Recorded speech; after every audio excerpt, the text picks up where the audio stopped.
I'll begin today by sharing a poem written by my friend from Malawi, Eileen Pili.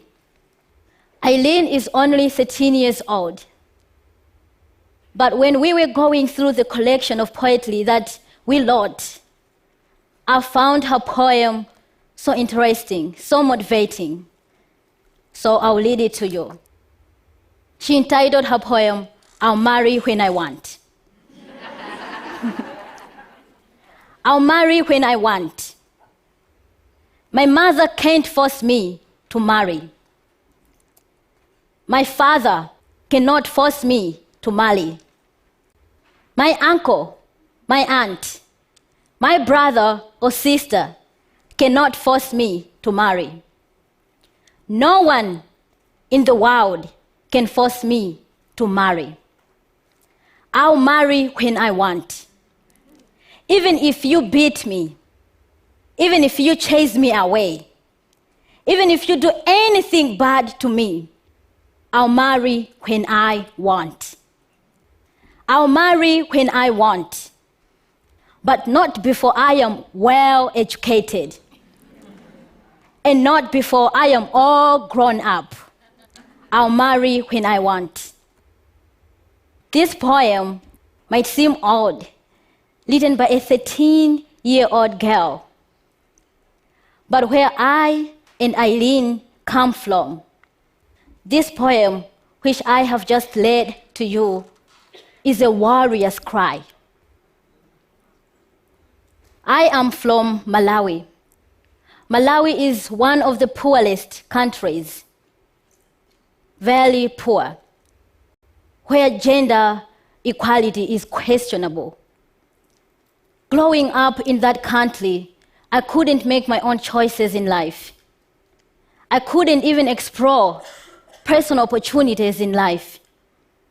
I will tell you a story of two different girls, two beautiful girls.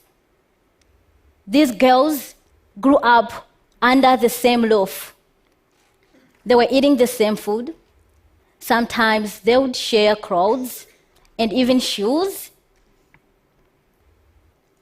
But their lives ended up differently, in two different paths. The other girl is my little sister. My little sister was only 11 years old when she got pregnant. It's a hurtful thing. Not only did it hurt her, even me, I was going through a hard time as well. As it is in my culture, once you reach puberty stage, you are supposed to go to initiation camps. In these initiation camps, you are taught how to sexually please a man. There is this special day, which they call Vele Special Day, where a man who is hired by the community comes to the camp and sleeps with the little girls. Imagine the trauma that these young girls go through every day. Most girls end up pregnant. They even contract HIV and AIDS and other sexually transmitted diseases. For my little sister, she ended up being pregnant. Today, she's only 16 years old, and she has 3 children. Her first marriage did not survive, nor did her second marriage. On the other side, there is this girl. She's amazing.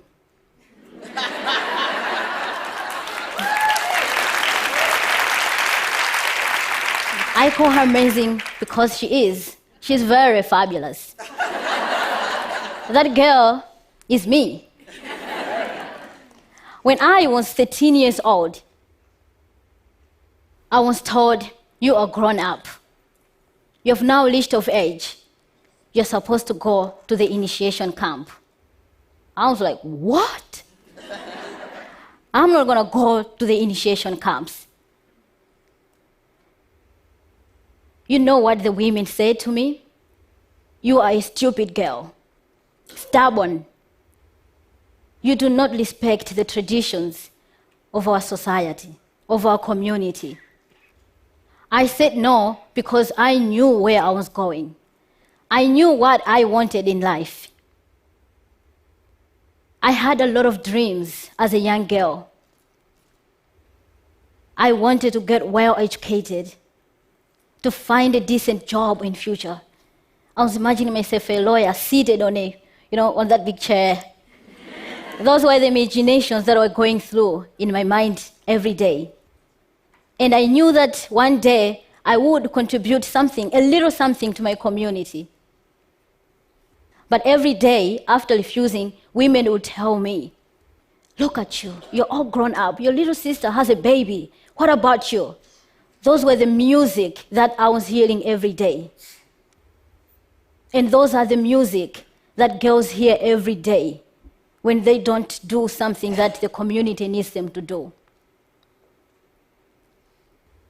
When I compared the two stories between me and my sister, I said, why can't I do something? Why can't I change something that has happened for a long time in our community? That was when I called other girls just like my sister, who has children who have been in Christ but they have forgotten how to read and write. I said, come on, we can remind each other how to read and write again, how to hold the pen, how to read, to hold the book. It was a great time I had with them. Nor did I just learn a little about them, but they were able to tell me their personal stories, what they were facing every day as young mothers. That was when I was like, why can't we take all these that are happening to us and present them and tell our mothers, our traditional leaders, that these are the wrong things? It was a scary thing to do because these traditional leaders, they are already accustomed to the things that have been there for ages. A hard thing to change, but a good thing to try. So we tried. It was very hard, but we pushed. And I'm here to say that in my community, it was the first community after girls pushed so hard to our traditional leader, and our leader stood up for us and said, no girl has to be married off before the age of 18.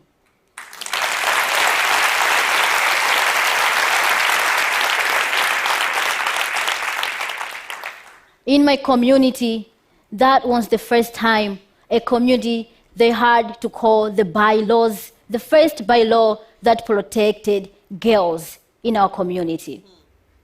We did not stop there. We forged ahead. We were determined to fight for girls, not just in my community, but even in other communities. When the child marriage bill was being presented in February, we were there at the Parliament House. Every day, when the members of Parliament were entering, we were telling them, would you please support the bill? And we don't have much technology like here, but we have our small phones. So we said, why can't we get their numbers and text them? So we did that. It was a good thing. So when the bill passed, we texted them back, thank you for supporting the bill. And when the bill was assigned by the president, making it into law, it was a plus. Now in Malawi, 18 is the legal marriage age from 15 to 18.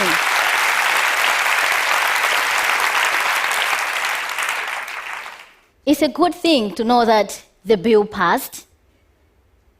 But let me tell you this. There are countries where 18 is the legal marriage age. But don't we hear cries of women and girls every day? Every day, girls' lives are being wasted away. This is the high time where leaders honor their commitment. In honoring this commitment, it means keeping girls' issues at heart every time. We don't have to be subjected at second, but they have to know that women, as we are in this room, we are not just women. We are not just girls. We are extraordinary. We can do more. And another thing for Malawi, and not just Malawi, but other countries, the laws which are there. You know how a law is not a law until it is enforced.